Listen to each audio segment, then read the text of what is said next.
right, so welcome to Lake Monastery and welcome to the discussion series Buddhism for Daily Life.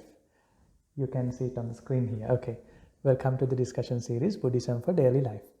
And let me tell you a little bit about what this Lake Monastery is. Of course, you here know what it is, but most of you might not have heard it before. So we are right in front of the Barry's Lake, which is beautiful. I can see through my window here. It's a wetland slash a lake which has been home to many creatures. Just before I walked in here, I saw a couple of beavers swimming up here. Now that they are out of the winter burrows, they are coming out here. So there's geese, there's swans, beavers, you name it. There's a lot of animals. And we also have a lot of snapping turtles. And for people who are planning to visit, I just wanted to add a small message. Be mindful of these snapping turtles. It's their nesting season. When it's warmer, they walk out. And this property was initially, we moved here 2 years ago to the Lake Monastery, or 1.5 years ago. Before that, there was a lady who was taking care of the entire property, and she was a true conservationist. And like this place became a safe haven for animals seeking refuge, now as a Buddhist monastery, we want this place to be a safe haven for troubled souls who are troubled or who are not troubled. Anyway, we want to make it a safe haven. And my name is Ananda. I'm a Buddhist monk, and please excuse me that I'm quite new to Canada. I come from Sri Lanka, and if I say something which is politically incorrect, because Canadians can be quite sensitive, which is a very nice thing. You think about what other person is thinking. If I say something which I'm not supposed to, please excuse me. I'm not very used to the Canadian ways yet. And I am a Buddhist monk, and I belong to the Theravada tradition of Buddhism. You might not be able to see the difference up front, but if you can remember Dalai Lama, he has a different robe compared to me. So there are different traditions, different sects in Buddhism as well. But again, it doesn't matter which tradition we belong to. Let's look at what this whole thing is about. So please come in. So I was just introducing about the Lake Monastery here and about myself. So I am Ananda. My name is Ananda. You might be able to pronounce it, the full name. It goes as Kalubovila Ananda Thero, which is kind of hard to pronounce, which is perfectly fine. Just call me Ananda, or just A.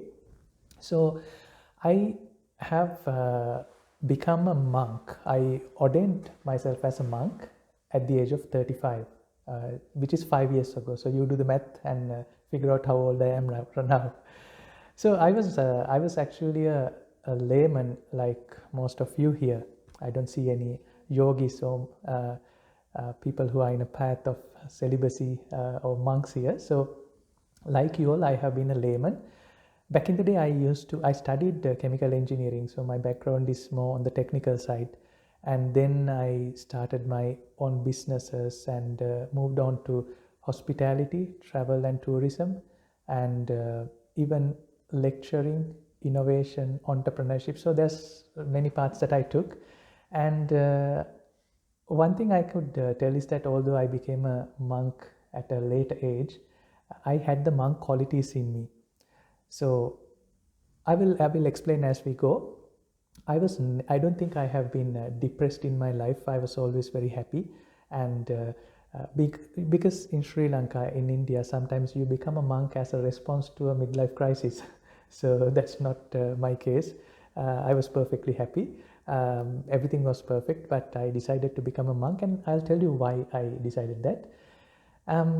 So I also discovered one more thing, that towards the last bit of my lay life, I was doing my own businesses. It was quite profitable, but then I was thinking, profits are nice, but is that the true meaning of life? So then I sort of shifted towards social entrepreneurship. I was a social entrepreneur. I have a registered not-for-profit back in Sri Lanka, and it's about helping kids with their vocational education, etc. So that's about me, that's about the Lake Monastery, and a few ground rules that I mentioned about the turtles. If you are visiting here in person, because it's the nesting season for them, we don't want to crush the turtles while we are trying to learn Buddhism or meditation. And you know the Zoom etiquette. After 2.5 years of COVID, everyone is pretty familiar with how to use Zoom. If you have a question, raise hand, not physically on the Zoom. If you can find that little button, it's under reactions. Yeah, under reactions you find the little button to raise hand on Zoom. And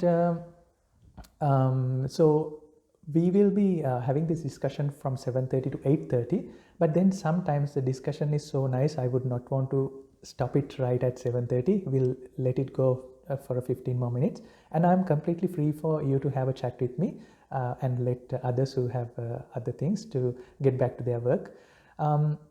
So those are the ground rules that we have, pretty straightforward, but there's one more ground rule that I would like to lay, is that every time you come here, every time we meet on Zoom or in person, whatever, you have to leave with a lighter heart. And that's my single ground rule. Otherwise it would be a shame, it would ruin the whole purpose. In fact, the first couple of sessions I might be giving you some topics or questions which you will think about it. And you might be feeling a little uneasy. Well, this problem wasn't here, why is it now? You might be thinking about it, but end of the session, end of the 8 weeks, you really have to go with a light heart. If you do not do that, I will fail in my duty performing this discussion series. So what is Buddhism for daily life? What is Buddhism for daily life? Now, instead of me answering that, let me ask you, what is Buddhism for daily life? Right? In fact, this has been I told you that I was a Buddhist monk. I became a monk 5 years ago. But during my previous life as a layperson, when I was a kid also, I had this quality where a lot of people would come and tell their sad stories to me, their grievances to me. I don't know why. Even to date, when we go out in the road in front of the squares in a mall, people just come and tell their stories to me. Often they are not happy stories, they are sad stories. And all I do is I try to help them, I listen to them. And I also ask them, what do you think is the solution? Like a shrink, you pay them but they never tell anything, right? So I do the same thing. I ask them, what do you think is the solution? And they, believe me, most of us, we have the solution. What we don't have is the clarity to find that solution. Right? So let me ask you, now I posted it online and there was a lot of people who got registered, and I'm sure that they were interested in some form. Why did you join this discussion series? So instead of me telling what Buddhism for daily life is, why did you join this discussion series? Can we have a few answers for that? Why did you join? I've always, I think it's fair to say that I've had the approach, if you want to call it, Buddhist approach, without knowing it. Without knowing. People are saying, well, things in moderation, right, consideration, right, thinking what other people are thinking. Okay. And I just maybe explore that aspect of me, just to clarify how I am, or very good. What it is. Very good answer. Very good answer. I don't have the time to ask each and every one of you, but I would love to have a personal discussion with you.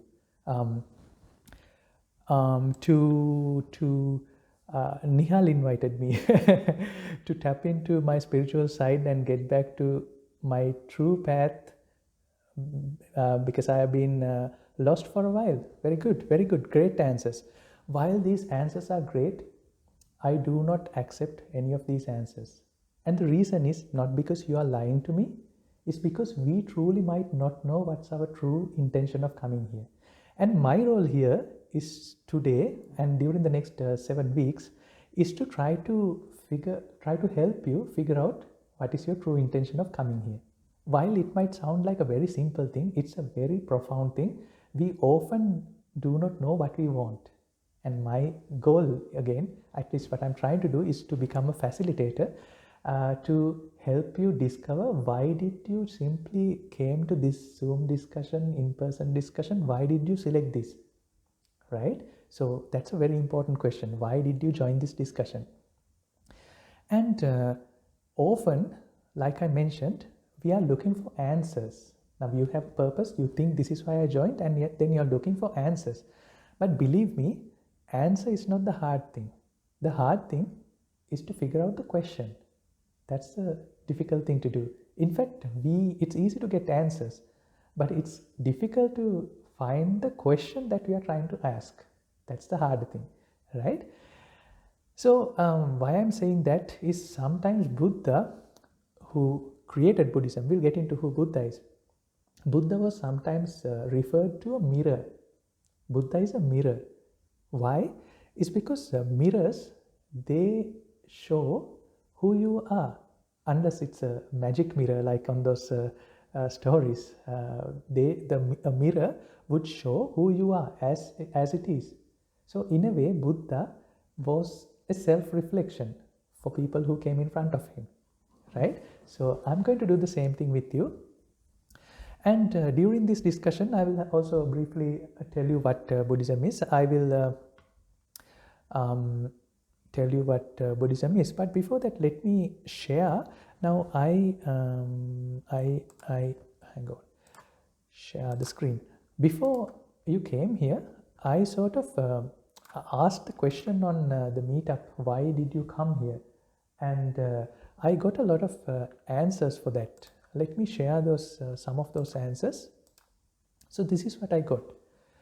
Meditation, I want to learn about Buddhism, I like the teaching of Buddha, enjoy the topic, attain enlightenment, learn about karma, open to learn, grateful for the local Sangha, deepen my practice. I received about 40 answers, and then I received this A, B, C, D, G, F, H. Someone must have typed it, he was a little clumsy to type the full thing. And someone just mentioned, Nihal invited me. So it could be many reasons. And I really want you to take one thing today. When you after this discussion ends today, just think for a moment, take a little bit of time and truly try to identify why did you join here today. It's a very important question. And about the program. About the program, what will happen is that during this program you will learn a bit of Buddhist culture, about Buddhist artifacts, about Buddhist rituals, and find certain answers to questions like, do I have to believe in karma? Do I have to believe in reincarnation to subscribe or to listen to this? Is Buddhism about oneness? There's a lot of talk about oneness. And what's the lifestyle of a monk? And is it okay for monks to use email? Different questions, right? So because everyone has their own set of questions, right? And one day there was this question asked by a monk, is it okay for monks to use emails? What do you think?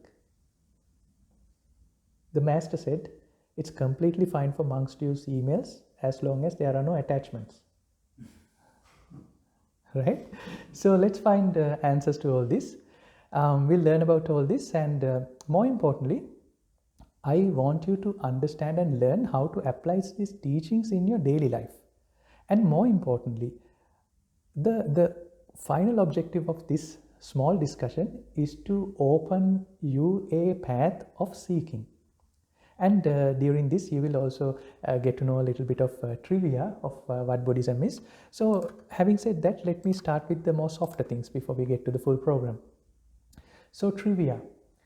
So this is a Buddha statue. This statue happened to be in Sri Lanka, which is about 2000 years old, carved out of rock, and people pray with their flowers. You see flowers here in my background also. And different statues have different faces, and this is again another statue which is in a cave temple. Now, right after I got ordained, I stayed in a cave temple. Cave temples are rock temples, and there's no electricity usually, there's no phone, no Wi-Fi, there's nothing. There's no bed even, you get a rock slab to sleep on. which is perfectly nice because you are completely off grid. And this is 2 days after I got ordained. I walked into a very remote cave where there are literally roaming elephants, wild elephants. And in that rock array we shared, there was a small hole. Our neighbor was a green pit viper, which is supposed to be venomous, but is very nice to the monks. So no harm. You are completely in that nature, in the rhythm of the nature, which is a fantastic experience. So you have those things in associated with Buddhism. And then I also want you to show a small thing, this part. This is called a stupa. A stupa is a structure where you have relics of monks, of Buddha, and then you built a pyramid-like, but it's a round-shaped stupa. If you have come across mandalas, mandala, which is a Tibetan form of art, that's an aerial view of the stupa. Later on we will get to that trivia, but I just want to tell you a few things because most of you here are not from a Buddhist background or not from that Asian culture. So without getting to know a little bit about that culture, it might be difficult to understand the full teaching. But again, like I said, it doesn't have to be limited by what you believe, where you are from. It is actually not limited. I'm just telling because these are the words that we use. So the next question I want to ask to sort of help you with the first question, why did you join this? Let me ask, now Buddhism is sort of a religion. We have Abrahamic religions, Buddhism, Hinduism, etc. Why do you think people need a religion? What's the need of a religion for people? Hang on, if it's too hard, there's this fantastic session that a TED talk I heard. It's about why do we do what we do? Why do we do what we do? Which is a very nice question. And I don't know if you have heard about it, the Maslow's Pyramid of Hierarchy. Have you heard about it? Since I'm talking about stupas and pyramids, let me show that Abraham Maslow. Abraham Maslow came up with this idea called the Maslow's Pyramid of Hierarchy, which is something like this. So why people do what we do is that everyone in the bottom of the pyramid, they have their physiological needs. They need their food, water, basic stuff. And they have their safety needs, which comes after your physiological needs are met. And then you have other needs like love and belonging. Again, it's only after your physiological and safety needs where you can think of these things. And then comes esteem. And then there comes this part, the top of the pyramid, called the self-actualization. So you see that a person who's hungry, a person who doesn't have a shelter, would not think of something like self-actualization. Now we'll get to what self-actualization is. In a way, you coming here is somewhat associated with self-actualization. Right? So again, let's go back to the question, why do people need a religion? So this is a stupa, like the pyramid of Abraham Maslow. Let me take the stupa and describe it to you. Why people associate a religion is because they have their needs. And most of the time, in the bottom where there's most of the people, they come to associate religion because of cultural reasons, because it's associated with your culture. It's from your parents, it's from the society where you lived. That's why people associate a religion. And in each culture, there are different traditions, there are different rituals. If you again take the type of Buddhism which is practiced in Tibet, is different to what is practiced in my denomination. So rituals are different from even within the same country. We have a temple in Toronto, we have a temple in Ottawa, a Sri Lankan temple, though they do slightly differently. And the statues, the rituals, they are slightly different. So in this part, you might see different versions of Buddha, and it's culturally associated. And then people come when their dog has died, when their parents have passed away, when their loved ones are gone. In fact, out of all the calls I receive on a daily basis, from morning to evening, I receive a lot of calls. About 90% of them are related to relationships, breakups, all that. So therapeutic needs. People associate a religion because they need some therapeutic relief. And then there's a set of people who do not need to be culturally associated, who do not need to be therapeutically be in a good place, but they want to look for something other than that, philosophical. Now that could be an academic need, or it could be a deeper need of philosophically trying to understand religion, get into the big books, dwell in them and then search what is what. And then there's a set of people who come for liberation. So this is the pinnacle. This is the jade crystal on the top. Usually in this stupa, this part is a crystal, which is very expensive, a jewel made out of crystal. And people come here, people associate religions for liberation also, and emancipation, a self-actualization. Now we will leave what exactly that is, but let's try to come back to our program today. What are we going to do? So our program is going to be like this. We have 8 topics. I changed the last topic, which is different to the poster, path of a seeker.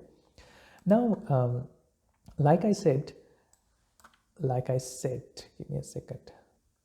Like I said, people come for the true emancipation, enlightenment, and a journey beyond solace. But I'm only trying to invite you to figure out that path of seeking.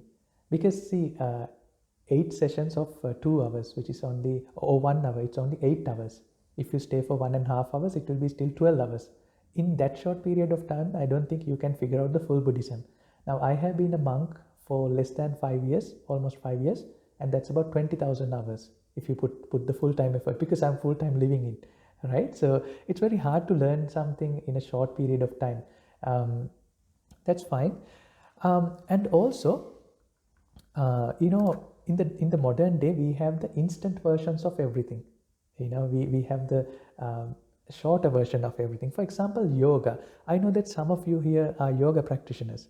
So when yoga was initially written, when initially founded 4,000, 5,000 years ago, or even we don't know the exact timing, but a long time ago, there was this great sage called Patanjali, a Hindu Upanishad sage.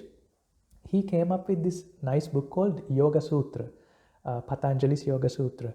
And in that one, he does not go into explain what current yoga is. Because yoga nowadays is a stretching exercise. When you say yoga, people stretch. But the original yoga philosophy has nothing to do with stretching exercises. Although it was mentioned as a teeny part of the whole effort of finding liberation, finding moksha, now if you ask, yoga is about stretching. So the same thing could happen in our teaching as well. We can't learn Buddhism in the shorter way like that, and we need to prep the field. We need to fertilize the field, irrigate it, look after it, and harvest like a farmer does his farming. So it's not a short-term thing. That's why I mentioned I'm going to open up a path of seeking towards the end. So this is our end goal, but it's not the liberation. It's just the path or the entry for that. And then, in order for me to do that, I also need to tell you a little bit of philosophical Buddhism, like a little bit of lingo, key concepts. Now again, back in the day when Buddha was born and when he was preaching, there was nothing called Buddhism. So the disciples at that time, they didn't have to learn these things. So we now, in order to read a book of Buddhism, we will have to learn some of the key concepts. But I will try to keep it as simple as possible. So you need to learn a few philosophical stuff. Again, I will always make sure that these are all relatable to our day-to-day life. Otherwise, it's going to be a philosophical academic exercise. I don't want that to happen. But before we go there, we need to find a therapeutic solace. Our minds have to be in a space where it's calmer, where we know how to deal with anger and fear. We know how to deal with disappointment. We need to know that.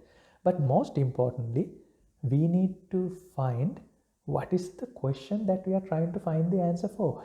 Now that's very important, right? So this is how we are going to approach this whole discussion series, inherent issue of existence. Now, when I say inherent issue of existence, don't think that I'm going to create an issue for you and then give a solution for you, right? That's not my objective here. I'm only going to point out at certain things where you already know. Everything I'm going to talk, you already know these things. There's nothing which you don't know. My role is to, my role here is to just tell you or point out certain things to you.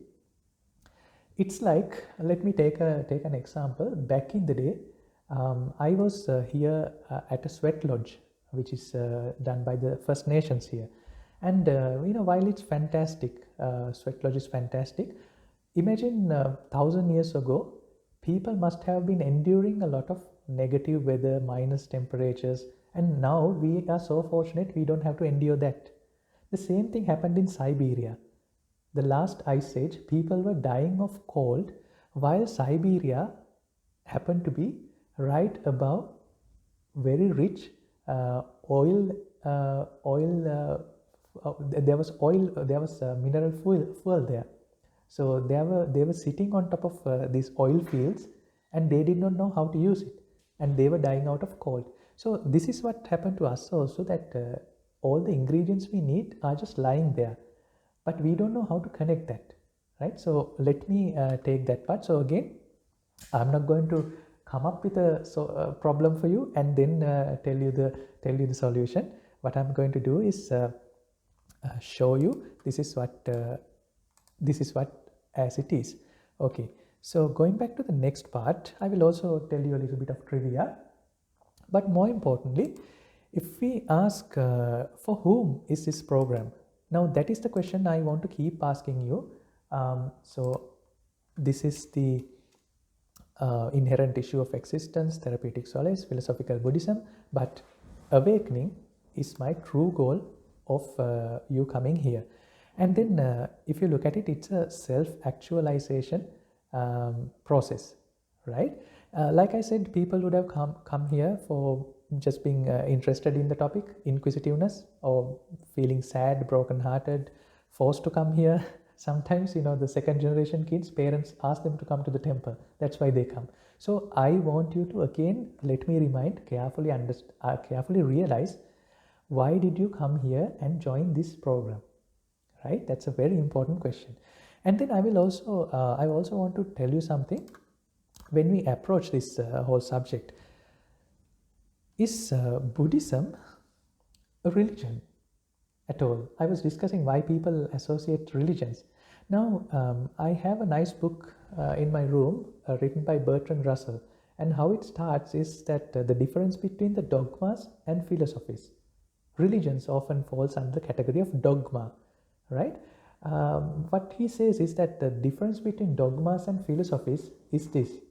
A dogma is a set of answers where you are not supposed to question. Religions are a set of answers where you are not supposed to question at all. You are supposed to believe them. And philosophies, on the other hand, they are a set of questions where you don't have answers. Is that right? Is there a free will, or is the world deterministic? No one knows. Since Aristotle, since Plato, they have been discussing it even to date. Is there a free will, or is it deterministic? Which is the right approach? Ontology or epistemology? Still debating about it.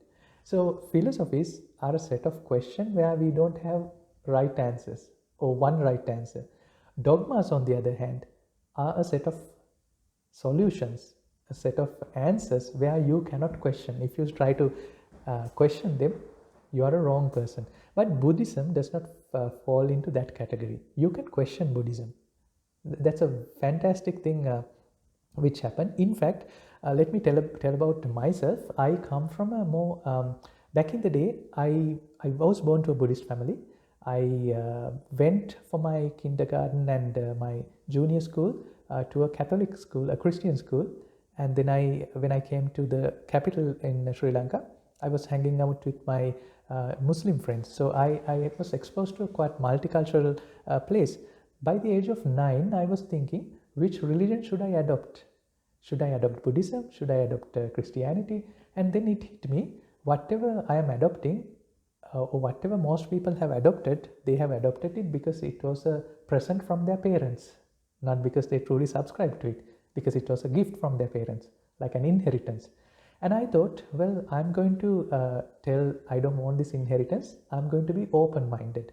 And when Facebook came up in 2005, 4, I can't remember, there was a setting to put what is your religious view, and it had only atheism. So it had Christianity, Buddhism, and atheism, atheist. But actually I was thinking, I'm not an atheist, I'm not anti-theology. The correct word to explain me would be agnosticism. Agnosticism means that you have not subscribed to anything because you haven't fully discovered anything yet. So I want to start your Buddhism practice from an agnostic point of view. We do not need to reject, we do not need to believe. All we need to do is to see what it is with an open mind, and that's a very important quality. And so because of that, Buddhism really does not fall into a typical religion, because it's not a dogmatic set of answers that someone has given. Buddha says, this is what I'm proposing, find out if it's true. You don't have to believe in it. In fact, the concept of believing is not there in Buddhism. Buddhism is about experiencing it for yourself, right? And is it a philosophy? Is it a debate without no one answer, or a question without multiple answers? It's not that too. So let me, as we go further, I'll tell you how it's different to a dogma and how it's different to a philosophy. Let's find that as well. And again, you do not have to let go of any of your current faiths, beliefs. You don't have to drop anything. Pray to your deity, do your own ritual, do your own practice. It doesn't have to be like that. To enjoy sunset on our Barry's Lake, you don't have to leave your faith, right? So treat this discussion the same way. And like I said, I don't want to give you a lot of details about the cultural aspect of who Buddha is, the life of Buddha. If you want to watch that, if you are interested in that, there are amazing Netflix documentaries on what Buddha's life is, right? So I'm not going to stress a lot on that, but I'm going to tell you a lot more about what Buddha has said, the core message of Buddha. So in a way, I don't want you to find Buddha in terms of an image. I want you to find Buddha in terms of what he has departed, in terms of his wisdom, right? So there's a slight twist in this discussion. I would like for you to find solace for sure, and I would most importantly want you to find yourself. So we are here. Okay. And then what are your prerequisites to come to this program? Let me quickly tell you the prerequisites. I told that you don't need to leave your faith, you don't have to do anything, you don't need to have a meditational practice or any prior experience in Buddhism, but there's a prerequisite to come to this discussion series. Now, this is not a place I have seen, but I have visited this fantastic island in the Philippines, which is called El Nido. Crystal clear water, beautiful water, and you can literally see the bottom. You can see what's lying down there, like Tobimori. I heard Tobimori is also like that. You can see the bottom of the lake, which is very still, crystal clear water. And why I took this example is because, let's say this is an example, an anecdote or an allegory. We are trying to discover ourselves, who we truly are. That's the goal of this discussion. And for a moment think, the bottom of this lake, that's who we truly are. And we are on top here. We are trying to see through the water what's lying beneath, what's lying on the bottom of the water of the lake. And there are two things. Because of two things, we can't do that. That's because this lake, the water, might be turbid. It might be murky. There's different things dissolved in that. It's not crystal clear. So because of that, we can't see this water. Or it might be the case where you have seen these kettles when the water is boiling. We have a kettle in our temple. It's transparent, so you can see when the water is boiling, right? Imagine there's a lot of bubbles and like turbulence in the water. You then also can't see what's lying in the bottom. Our mind is the same thing. We want to look what's down in there, deep inside who we are, but two things doesn't let us do that. The first is, our minds are very compulsive. They are filled with emotions. They are filled with agitations, and because of this agitation we can't see who we are truly. And the second part is, we have so many prejudices, we have so many beliefs that we dearly hang on to. We don't want to let go of them, and because of that we can't see who we truly are. So I want you to have these two prerequisites only, that we need to find a way to how not to be compulsive. So non-compulsive doesn't mean that you have no feelings in your mind. That's not what I'm asking you to. But you need to let go of this compulsiveness. I will explain further as we go on what is the difference between having feelings and not being compulsive about those feelings. Right? Those are two different things. The second part is, it's very easy, it seems very easy to do, but it's a very difficult thing to do, an open mind. That's a very difficult thing to do because we all have our own beliefs. In fact, when I learned maths, it was called axioms. We base everything, mathematics is based on axioms. There are certain principles that you need to believe that it's true. For example, if you are to add 1 plus 1, which is 2, which seems obvious, which is very straightforward, you truly need to believe that little operator here is really going to add things. If you do not believe in that, you can't go ahead in your mathematics. So it's axiomatic. Axiom means that you truly need to believe in these things. So when we try to describe the world around us, we already have certain prejudices, right? And it's very hard to let go of that. Later on, I will tell you the Zen monk story of emptying your cup. Not today, because we have a limited time today. I will tell it on another day. So being open-minded is one, and being non-compulsive mind is the two. But how do we do that? Throughout this course, I will also tell you what to do. In order to be non-compulsive, we need to find a mind of mindfulness. A mindfulness mind can only make your mind non-compulsive. The second part is, you need to have a critical mind. So don't dogmatically believe in what I'm saying. Question me. I love you questioning me. Don't discard any of the ideas I say. Don't accept any of the ideas I mention here, right? So those are the things I wanted to say, and that's about this program. So that's about this program. I'm going to take a very layman's term approach. I'm not going to give you a lot of fancy words, and I will also take different examples from different philosophies that you are more familiar with. You must be mostly familiar with the Hellenic philosophy. So I'll take that. I will take medical science. I will take all the day-to-day, the philosophies that examples which are relevant to this period. Because Buddha's sermons, doctrines, they were written down coming through the Pali Canon, which are 2,500 years old. Some of the examples might not be comprehensible. While the essence is still valid, the examples might not be comprehensible to this date. So let's do that. Like I said, find the practical usage, therapeutic usage, evoke self-awareness, and it's not a ultra spiritual version of Buddhism. There's this guy on YouTube who does a channel called Ultra Spirituality. So he sort of mocks all the ultra spiritual people, which is a true pandemic again after COVID. People are becoming ultra spiritual. So I'm not going to do that, and it's a dialed down version of what Buddhism is. In a way, it's a Buddhism for Dummies series.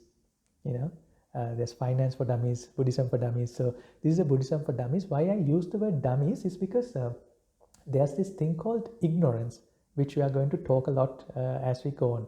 So ignorant or erroneous identification or erroneous thinking of who I am, what my problem is, why I came here to join this discussion. It goes back to the first thing I said. Why did you come to this discussion? So that's about it. So let's get into the main point of our discussion today. So that was about the program, what we are going to do in the next 7 weeks. And more importantly, I don't want to tell you things. I want your opinion on it. So let me ask you a question now. Let's try to figure this out. My question is, why do we live? Now that's a question for you. Why do we live? Just think for a moment. Why do we live? Does anyone have an answer for that?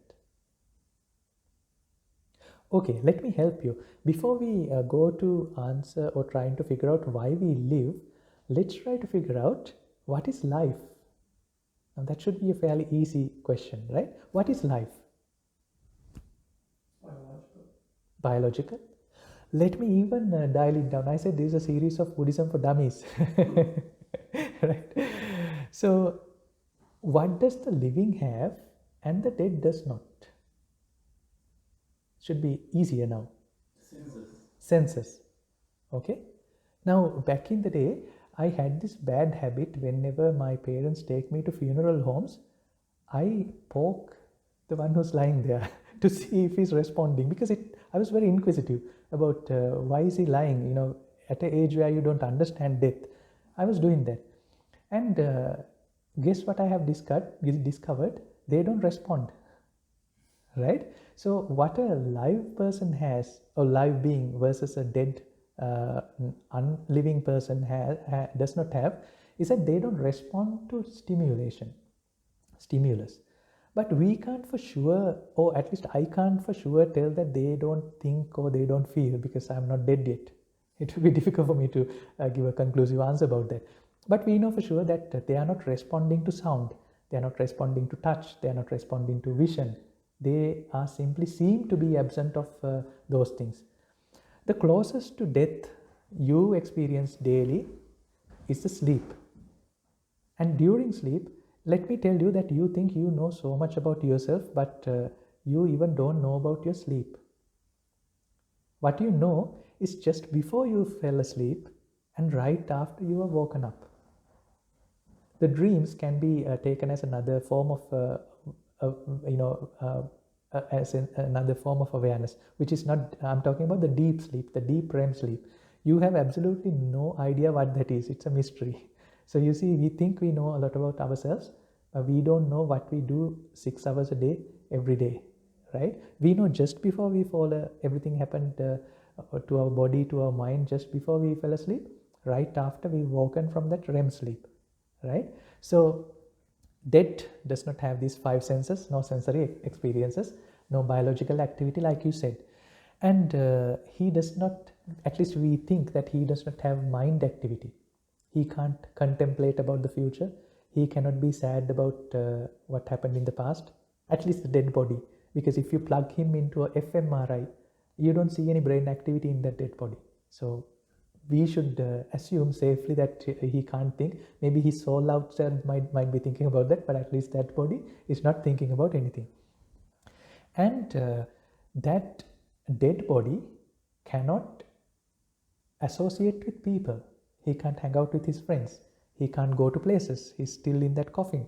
He can't exercise, do his yoga, listen to discussions, listen to YouTube. He can't do that. And he does not have any possession. Maybe he was very wealthy before when he was living, but a dead person has absolutely no possession. So he's absent of people, he's absent of places, he can't go, no possessions, and no pastimes, right? So those 4 P's, remember, it will reappear again. The dead do not have that. So on the other hand, our question was, what is living? The living person has all this. He has mental activity. He thinks about the past, memories, ponder them, be sad about them, be anxious about the future. In fact, if you look at it, a person being anxious and feeling insecure about the future is called, too much of that is called anxiety. A person who's being sad about what has happened in the past is called depression.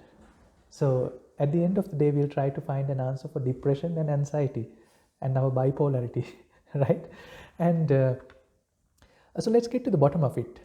Why I say to the bottom of it is that I want to keep on asking these questions. I don't want to give you a surface level answer. Like let's say that I'm having a headache right now. The easiest thing would be to take a Advil or a Tylenol. That would be the easiest. But that's not the root cause.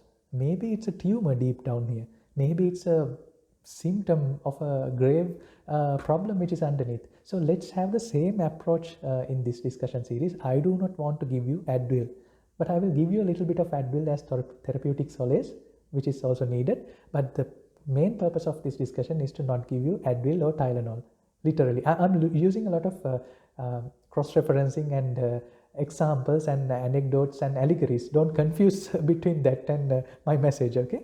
Because otherwise you might think it's a medical lesson.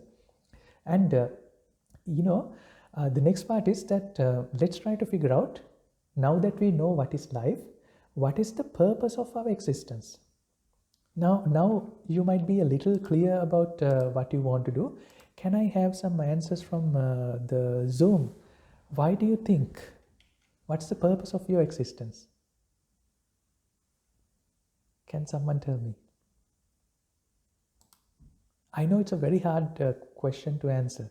It's not easy. Experience the life.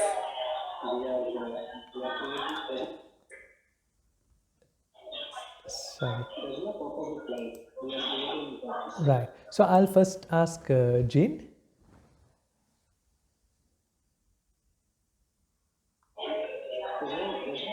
Maybe we don't know. Maybe it was given to us and we are on this journey to discover what it is. Very good. Extremely good. In fact, this is one of the classic answers. Why do we live? What's the purpose? We do not know. We are just put here. We were born, and that's why we are living. And that's a very good answer. Can I get a couple of more answers? Why do you think you live? Maybe you were meant to learn something. You're meant to? Yes. Maybe we learn things in life. Right, That's straightforward. Okay. But maybe that's what life's about. About. To learn things. Right. And have an understanding. Have an understanding. There's a ultimate purpose which we are not very sure about it, but we are going there. Adash, sorry. I can hear you, yeah. Yeah, so I think we have this body to experience the universe, witness the universe. I think that's the purpose of life. Adash, there's a little bit of background noise. You mind typing it? I couldn't, it was a little inaudible. Yeah, sure, sorry. Okay, I'm sorry about that. I just couldn't understand it because of the background noise. Please type it, I'll then read it out. And Nihal, you wanted to say something, share something. Yeah, so as I said, so we are born now. So we have to now go through the life. So during the period, so why do I live is to really to explore really or experience really. Experience life. Okay. Let me ask this question again so that you can understand my question.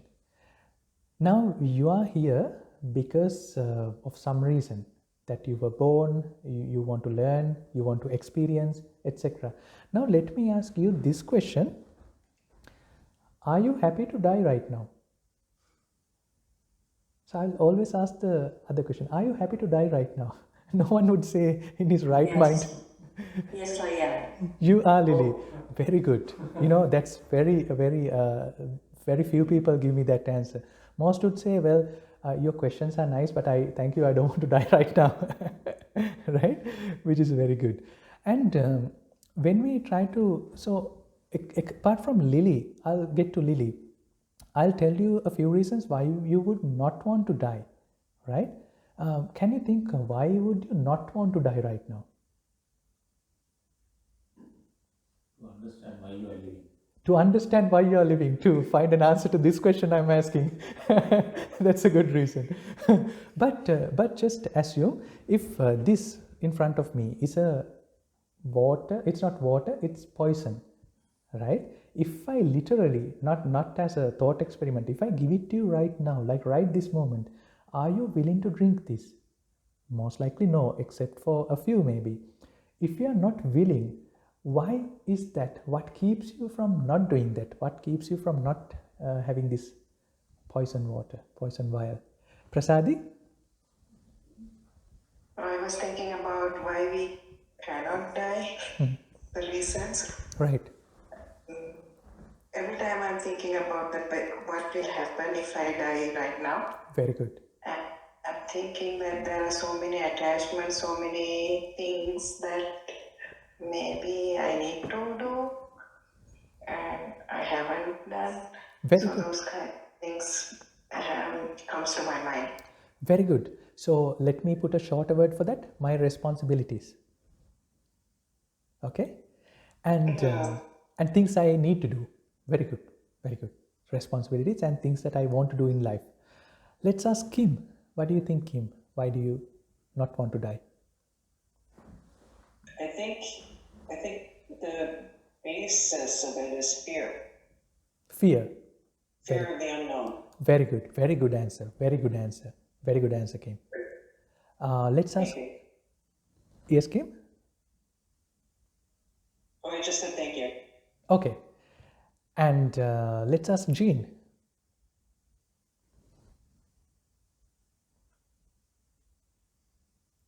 Unmute it. Oh, for me, I think it's my responsibility to my family. Very good.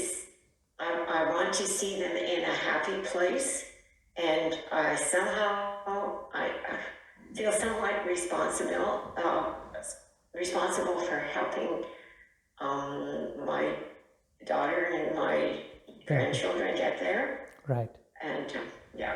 Right, which is a fantastic answer. So let me start with that because it would be applicable for most of you. I can't die right away because there are dependents on me. I have responsibilities. I have a responsibility to my family, my dependents, my loved ones, to the Canadian government, to the world, to my neighborhood, right? Now, since that you mentioned responsibility, just answer this question. I'm going to ask you a lot of questions. I'm sorry about that. Now, these responsibilities you have right now, bulk of them, 95% of them, were you born with them, or did you adopt them at some part of your life? Like for your job, for example, of course, no one started working as a baby, right? So it's after your graduation or your school. Your loved ones, your dependents, your children, were they a conscious, voluntary decision to take that responsibility? It's like 95% adoption, right? Maybe there's a little bit of things like what happened to Prince Siddhartha, who was Buddha. Before he became Buddha, he was a layman called Prince Siddhartha. He was born to a royal family. He had this inheritance of being the next king. So it was given to him. It wasn't his choice. What he did was he said, I'm not going to take this. I'm going to go on a path of seeking. So that's a decision he took, right? We are not coming from a royal family, so we don't have that burden. And most of the responsibilities that we have, which why we can't die, are adopted responsibilities. So I just wanted to highlight that part. And the second thing is they are voluntary. While they are voluntary, there are people who leave their responsibilities. Like let's say there are people who leave their children and their marriages to go and find another partner. They do that, right? In fact, 2 days ago, there was a kid who died in Sri Lanka. I was in touch with him. He just committed suicide. He left his job, he left his things. So some people opt to leave their responsibilities, right? Sometimes you leave your own children. I have come across people who visit me. They say, I am cut off from my family because I did not do what my parents wanted to do. So I'm cut off. So parents, they can cut off their responsibility, their children, right? Although we think that responsibilities are permanent, it's not the case. We tend to change and leave responsibilities. But while we can take different choices, you say responsibilities is the single thing which is keeping you from dying. That answer I do not accept again. You might give it to me, but I'm not going to accept it because deep down there might be something else. Let's think about it. Don't worry, let's think about it. Then it would be the next case. I can't die because there's usage of me to this world. Just think for a moment, what would happen to the world if you die right now? Of course, your loved ones are going to cry for a week, 2 months, and then they are going to get over it. 10 years down the line, there will be a few tears for you. 20 years, 30 years, 50 years down the line, most of you will be unremembered. There will be no remembrance. Unless if you are an exalted person like Prince Siddhartha, then who became Buddha, whose name that we are talking after 2500 years, or someone who's really bad like I don't know, all the people who started wars, terrorism, their name is still remembered for doing bad things. Unless you are like one of those things, most of you are going to be unremembered. No one would remember about you after 50 years for sure, right? And will the world be a better place when you are gone? I personally think it would be a better place because we are leaving a lot of carbon footprint in this world. Have you thought how many chickens you are eating per year? Again, I'm not trying to promote vegetarianism or veganism here, but I happened to watch a nice documentary by David Attenborough on how the world has changed in terms of global warming, which is a crisis right now. If you go right now, it would be a favor for the world, not otherwise, right? And the most prevalent or the most frequent answer is that I am here just because I was born. But although I do not accept that as an answer, if you are just here because you are just born, you should be ready to drink this as well. Because there's no specific reason. Responsibilities I can understand. Right? There's nothing else. Nothing else is meaningless. Meaningless, right? So some even might say, well, killing myself drinking this is a sin. So I do not want to commit that sin. It's against my religion. It's against my rule book. It's wrong. But then again, when you want, you would anyway do it, right? I have seen it firsthand.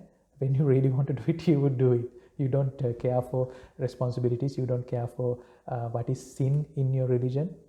You simply do it. Civic duties, you do it. But then again, if I ask, can you die right now? There will be a lot of to-do lists. A task list might pop in your head. There are so many things that you need to do. From a simple task of picking up your daughter from the class after this. Someone mentioned it to me just a while ago. I have to send an email to my boss saying I'm going to be permanently off. I'm no more, right? You have so many unfinished business, which is very nice because down here, down this Blenheim Road, I go and sit during the summer in the beautiful place where they are all surrounded by dead people, right? It's a resting place for people down there. It's called the Mount something. It's a very peaceful place where right by a small chapel. So many tombs, beautiful place, nicely maintained. And in each tomb, it says, rest in peace, R.I.P., RIP. Now, my question is that how many of these people, there must be thousands of them since the 1800s, how many of them were in a place to really rest in peace? Because at your last minute, you have unfinished business. How can you rest in peace when you have so many unfinished business? I'm asking you, right? Can you leave right now? Don't you have so much unfinished business? At least you said you want to find the answer for this question that I asked earlier. That's what keep you from not dying or killing yourself, right? So again, I'm not promoting veganism. I'm also not promoting committing suicide. Don't take it the wrong way, right? So my simple question is, can we truly rest in peace if we don't find an answer to this question? Now we have so many unfinished business in life, and that's why we can't leave right now and drink this glass of poison, right? So many unfinished business. Even if you say no, right? Like Lily, I will have later on. I will have a chat with when I say Lily, not personally Lily, but people who answers who are willing to accept this. Can we truly live this life like that? Now, I also work with, I also talk to a lot of hospice patients because I'm currently involved with a multidisciplinary research with Rochester University in New York State. And I meet people who have only 4 weeks, less than 4 weeks. They are end of their string. That's it for them. And even some of these people, they say, I need to call my loved one. There's so many unfinished business. So again, seeing them, I somewhat don't agree that you have everything settled by now, right now, right? Imagine this is your last second. Most of you are not ready to go. Most of you are not ready to rest in peace. So I again feel bad about it. Nihal, you want to add something? Unmute yourself. Yes. So, while you were talking, I was thinking really so about this life and death really. So I was thinking that the question is, why do we don't want to die? Right. And I go back and say, did we ask ourselves, did we want to be born? So I don't think I just came into this world really. Right. Without my making a choice really. So I didn't have any choice really. So I was born really. Right. So now, after being born really, I don't want to make a choice, decide to die really. Right. I want to let myself die, and I let myself be born. I didn't let myself be born even. I didn't know really how I came into this world. It's through my mother and fathers. So they did something bad, so I came in. And then I don't want to die. I don't want to make a choice to die really. I want to let myself die really. I don't want to take the responsibility for my own death. Right. Very good. Yes, I was thinking it. Very good. Very good. Very good addition. So let's keep on thinking about it. Don't we have a biological, like most animals want to live? Right. Right. I think we have that too. Biological need. Yeah. The need of survival. Yeah. Right? It's a habit. It's a habit. No, you're very correct. You're very correct. Take a tree. Take a tree. Now this tree is again a tree which is from Asia. It won't survive outside in the winter. It wants to live. A microorganism. COVID doesn't want to get out of the world. It wants to stay. So that's why it comes up with delta variation, sigma variation. It wants to stay. There's a biological need of survival deep down. So let's see why we want to do all these things. And like Nihal said, we cannot remember the choice of wanting to be born. Why I say that? Because maybe God asked when we were a little angel, do you want to go down, or would you like to hang out here in the paradise? We might have said, let me try the human world, and then you came here. Maybe you don't remember that choice. So I'm not saying there's no choice, right? Maybe you have made a choice which you don't remember. But like you said, we are trying to identify why do we not want to go now. Why I asked that question is to find the answer for the real question, why am I living? So let me now again, can I ask you, it's 8:35, can I go on for about 10-15 minutes? Is that fine? Yeah. Okay. All right. So now I have seen so many people who are in a path of committing suicide, right? One guy literally stabbed himself and then said, I'm going to commit suicide, said I'm going to say goodbye, and I had to rush him to the hospital, and because he called me, he's still alive. And there's another guy who came to the temple back in Sri Lanka. He said, I came here to say goodbye, and after that I'm going to go and kill myself. So I gave him a hot tea, had a discussion with him, and then he didn't go. Right? So I know why people are in a position, or their mindset at least, when they're about to kill themselves. So let's try to identify why would a person want to commit suicide, right? Break up. Again, 90% of the time it's heartbreak. Financial loss, distress, failure, shame, medical reasons. There are very few who die for no reason. That they truly can't, they only know that they don't want to live, so they go, but there's no particular reason. I have met a few, a very handful, but most of them it's a financial loss. Shame is a big cause. Breakups are a major cause, so that's why people die. But then again, if truly, I'll share something with you. Now I have looked at why people live and die, and then I was able to put it into a matrix. Maybe this is my engineering, that I always want to put things into a matrix. So I see that people can be living in two axes.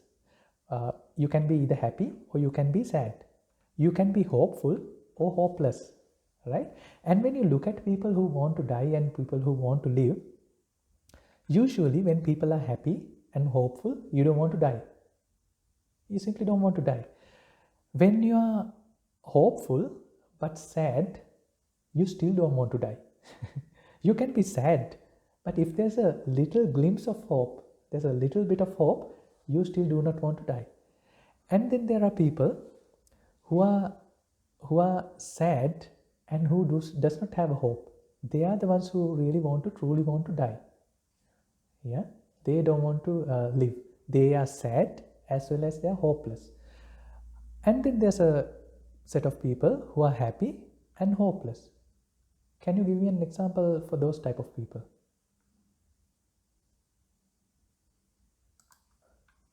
You probably don't know any, right? I am one of them. I have no hope. I have no dream. I was telling a lot of people back in the day when they asked, what would you like to do in the next 5 years, next 1 year? Where would you be in the next month? I absolutely don't know. So I live in a way that wherever the wind blows. And I have exhausted my hopes, but it doesn't mean that I am going to die. I'm very happy. If you meet me, you would see that I'm not sad. I'm happy. I'm very having a very positive attitude towards life. Yeah. So I just it's a great diagram, right? Because it makes you think about different situations. Right. The hopeful and the hopeless, is that more the anxiety thing, where you're positive? I know in your case that doesn't really apply that well because you're not anxious. Right. Either. But so it's just that you're not worried about the future. Right. So it's not anxiety at all. No. Okay. Very good question. No, that's a very good question, because that's why am I hopeless, Michelle? Because I'll get to that later, which is a very good question. Now, what I wanted to say is that maybe you can't, but at least I can be hopeless and be happy. I know how to do that. And usually we think that, okay, so let me share this again. Now, the more important thing I wanted to show you is that when you are happy and hopeful, you would want to live. But here, this gray box, that is where you would want to kill, right? All the other three, you are okay to live. So in a way, can I sort of summarize and say, the purpose of your living is because there's happiness and there's hope. Is that correct? Now you tell me there's responsibility, there's this, that, da. But if you look at these things, fulfilling responsibility, does it make you sad or happy? Eventually it's going to make you happy. You associating people, you going to your job, does going to your job make you happy? Maybe not right out front. No one is like really willing to go to their jobs unless you are passionate about what you are doing. They go there because that's that's how you find other things that you can figure out happiness. If you don't go to your job, you don't have the money to live. When I say live, not the basic living, right? So go back to Maslow's Pyramid of Hierarchy. A monk would live off 4 basic needs. A monk would live a minimalistic lifestyle. Any person can live on these 4 things: food, a place to live, clothes, and medicine. Is that right? Any person only needs those 4 things to live, and everything else is a want. Right? So a monk's lifestyle, when again I ordained, now I have 4 sets of these robes, but back in the day I only had 2 sets of those robes. Right? And I had a rock cave temple as my accommodation, which is perfectly fine. Then I was in a temple in the city. Now I'm here in Canada. You need a place to live, period. It doesn't matter if it's a rock out in the jungle, or a tent in a camp, or in a tent in a jungle, or if it's a luxurious living at a luxurious place. You need food.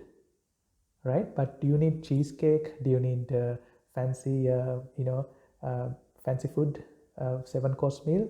You need food. You need your micronutrients and macronutrients. You need that.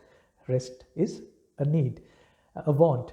You need your clothes. You need your medicine sometimes, right? So 4 needs, that is the basic needs for a person. Everything on top is a want. But the thing is, fulfilling these wants make you happy. And all the other work you do is to find these wants, to acquire these wants. Is that correct? Because that's the true source of our happiness. By finding these things, it will make us happy. If we are momentarily, if we are deprived of those things, Happy momentarily. we are sad. If we are blocked, if we are cut off from accessing nice food, if we are deprived of our wants, we will be unhappy.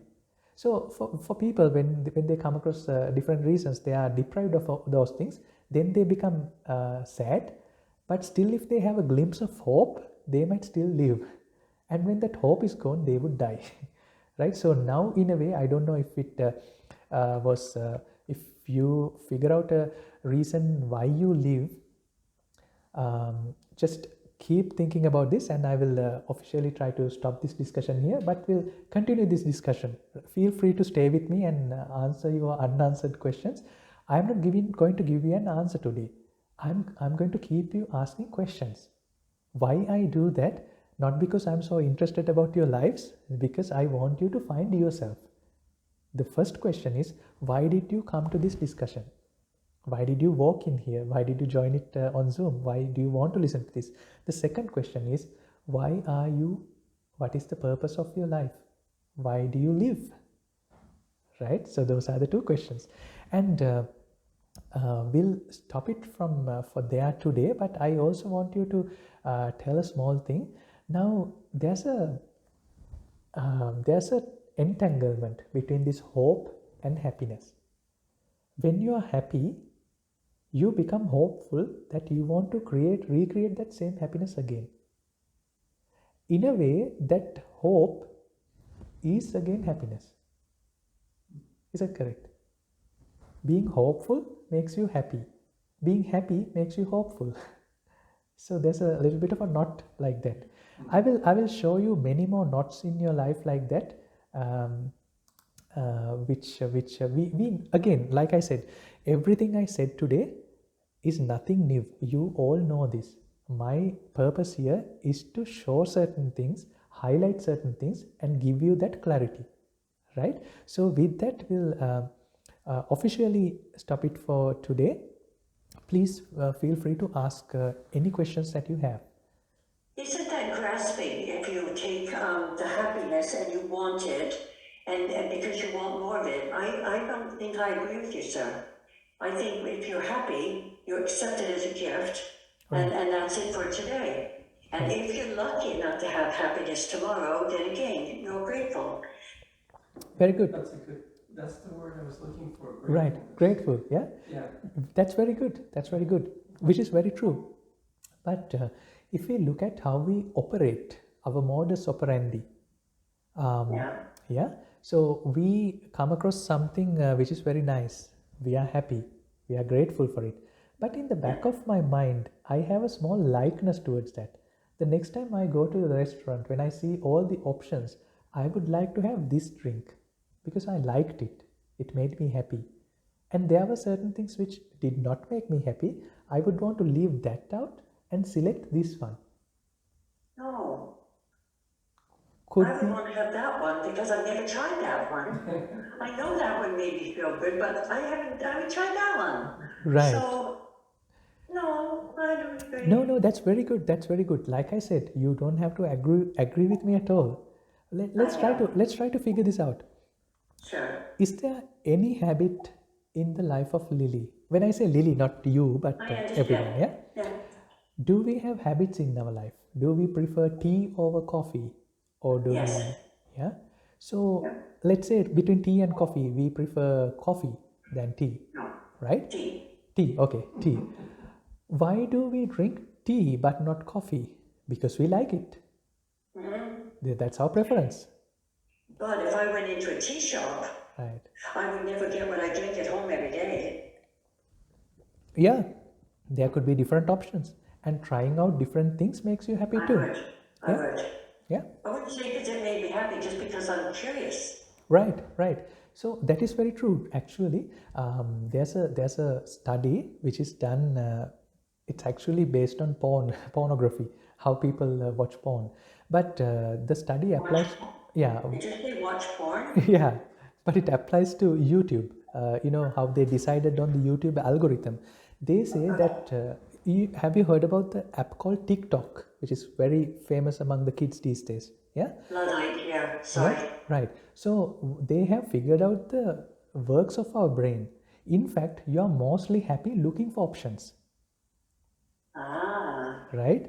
So the original study was done with porn, but then they have applied those learnings in the when YouTube formed. They have applied that learning on YouTube algorithm. You know, when you see a feed of things that you want to see on YouTube, it's not your wanting; it's YouTube giving you that. the choice. Right, and it has become even worse now. The TikTok app. TikTok is a thing where you can swipe, and there are so many videos. You know, there's an unlimited trail of videos. Kids are addicted to that. You know, kids, they say that there's a relationship between being you ADD, attention deficit disorder, and you being addicted to TikTok. I don't know what it is, but most likely you're most happy browsing things. You're most happy window shopping than really buying things. That's why malls are so big. Malls are so big, right? In fact, Olden days it was just one few shop. options. Yeah, back in the day, when Ford came up with his car, there were only black cars. But now they have discovered the psychology, and there are so many options, right? But more importantly, we like options. In a way, we can say that browsing through these options makes us happy, right? And my key point is we can be grateful for what I've gotten, which is fantastic. It's a gift, right? But then again, behind everything, there's this element which makes us happy. If this happiness is taken out of our lives, we will be very upset. You know, when people come to me, when they say they are depressed, there's no happiness in their lives. If they're happy, you can't be depressed, right? And then they still want to die. They are depressed because they have a little bit of hope. This monk might give me a solution. This doctor, this activity I'm going to take, this path might give me a solution. They are hopeful. So you take out happiness and hope from a person, you don't want to live. But you put either happiness or hope in a person, they want to live. So that's why I said, is it safe to say, we will discuss about it, we will brainstorm about it. Is it safe to say that the fundamental purpose of our life is happiness and hope? I think it's Plato, the pursuit of happiness. Right. Sorry. Pursuit of happiness. Yeah. Yeah? But can I just say, sir? Sure. The first question you said was, are you ready? Is anybody ready to die? Right. I don't want to die, but if it came along, I'd be ready. Right, which is a very great answer. You know, you're right. Like you said, there's a natural tendency for us to survive. No one likes uncomfortable things. No one would want to die per se, right? No. If at all, you might want to die in a very quiet manner, you know, without you knowing. Right, that's how you would want to die if at all. You don't want to get into a car crash or, you know, slip to your throat and die. You know, that's not what you want to do. Like Lily said, most of us are ready to die, but we do not want to die. Right, so those are two different things. We can be ready to die, but not want to die. But then again, ask that question from the bottom of your heart: are we really ready to die? Are we really ready to leave everything right now? I think it matters whether you think there's an afterlife or Right. some reincarnation, whatever. Very good. Very Because good. if you don't, you probably want to live as long as you Right. can, because Right. you won't have that opportunity. Right. Very good. I hope you heard. If you are guaranteed a spot in your afterlife, you would want to die. Right. In fact, if you look at all the suicide bombings when people do, they are guaranteed afterlife, they are guaranteed 72 virgins, right? And that's why, ideally based on your ideology. Not only that, if you look at the Norse religion, pagan religion, which was there with the Vikings, Scandinavians, it's a fantastic religion. I have studied it quite a bit. There's sacrificing in that, and there's a heaven called Valhalla. You would want to go to Valhalla by sacrificing to the god. So it's a very good point. If you are given a guarantee that there's an afterlife, which is absolutely assured, you can do that. But are you assured of that? Now, while I have great respect for people who die for those causes, who have committed the sacrifice back in the day to go to Valhalla, do you have a assurance that there's a guaranteed spot for me like that? When you book a ticket on IMAX, you are given a guaranteed spot. Or when you book a ticket on an airplane, you can find your exact spot. But do you have that guarantee in the heaven or the afterlife? So that's another way to think about it, right? So I'm very glad. John, yeah, you want to add something? Yes, I was wanting to ask about the difference between happiness and contentment. Right. Very good question. Very good question. That's a very good question. Happiness and contempt, being content.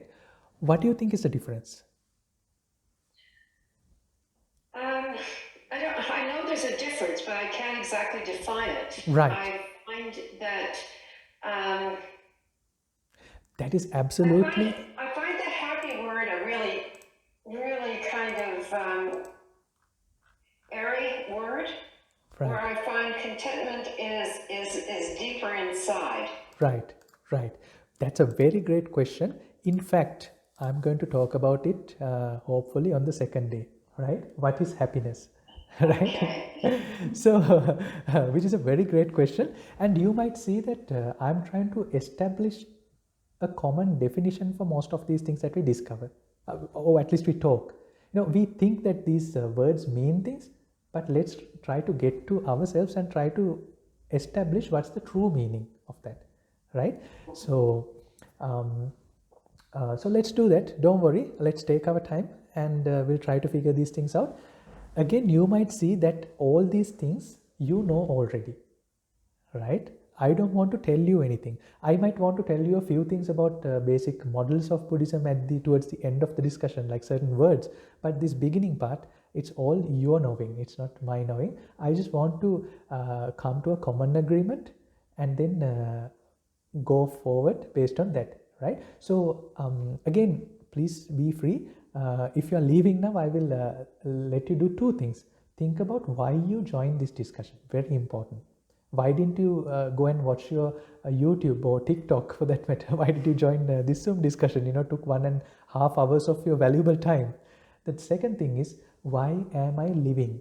It might be a very upfront question, but take the next week to go through that, and let's meet next week. Yeah? All good? If you have any additions, if any particular thing that you need to ask me, just write to me. I hope that you know my email address and whatever the channel that you got in touch with me. Feel free to ask those, and we will take it slowly and try to find what Buddhism for daily life is. Okay? All right. Thank you then. Have a good night. Teruvan Saranai.